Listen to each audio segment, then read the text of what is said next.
Hello नमस्ते प्रणाम। हम रंजना पांडे आप सबके बीच में एगो बहुत ही सुंदर शिव जी के गीत लेकर आइल बानी। अच्छा लगी तो लाइक शेयर कमेंट जरूर कर लोगिन।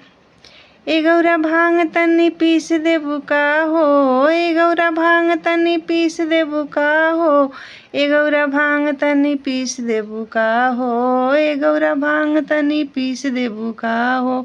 हमारा कोठावा अटरिया में मन नाही लागेला, हमारा कोठावा अटरिया नहीं मन लागेला, हमरा टूटही मड़ैया में मन लागेला हो, हमरा टूटही मड़ैया में मन लागेला।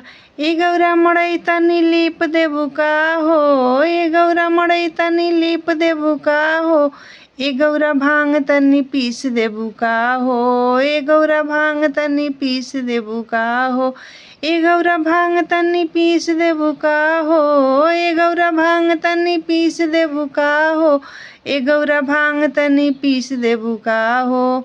हमरा हथिया से घोड़वा नहीं नीक लागेला, हमरा हथिया से घोड़वा नहीं नीक लागेला, हमरा बासाहा बैलावा में मन लागेला हो, हमरा बासाहा बैलावा में मन लागेला। ए गौरा बसा बन के भांग पीस देबू का हो, ए गौरा बसा बन के भांग पीस देबू का हो, ए गौरा भांग तनी पीस देबू का हो, ए गौरा भांग तनी पीस देबू का हो, ए गौरा भांग तनी पीस देबू का हो, ए गौरा भांग तनी पीस देबू का हो, ए गौरा भांग तनी पीस देबू का हो।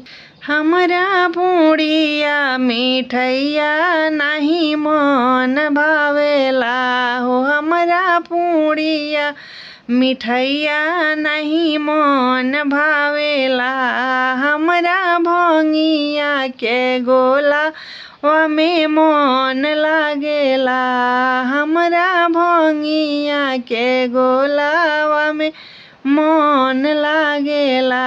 ए गौरा भांग तनी पीस देबू का हो, ए गौरा भांग तनी पीस देबू का हो, ए गौरा भांग तनी पीस देबू का हो, ए गौरा भांग तनी पीस देबू का हो।